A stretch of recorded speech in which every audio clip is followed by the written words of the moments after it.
ورسته مجالس رسی مجالسو کې استفاده وکړي ورمنې ایوم دي ورمنې عظمات نه ځان خبر کوي توسل وشي ورمنې سره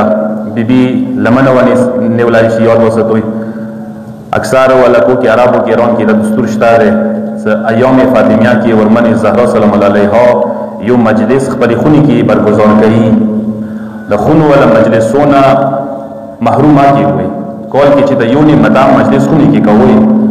ضروری نه دی ډېر شان او شوکت سره وکړي ډېر غوټه مړې وکړي نمود نمایش ورکړي وکړي ساده پروګرام وکړه 15 کسان وي یو ذاکر ویلې نه وي حتی ځان ته مثال د موبایل کې وا نوها ویلې ونه راغی سکینه وتا وجوړې وتا دا مجلسو ډېر برکات دی خونی باندې کال آفات او بلیات رفع دفع کوي کال تکلیفونه مصیبتونه د نه طرف کوي او بهجت باختی کې یو مجلس خونی کې کولو مسجد کې به بات کې کېدو هغه استاد آیت الله سید علی قاضی تبتبای به هر هفته کې مجلس کولو دا مجلس وړو کې هغه نه دی مو د پاره درسګاه نه دی عظیمه درسګاه ده د دین استفاده وکړي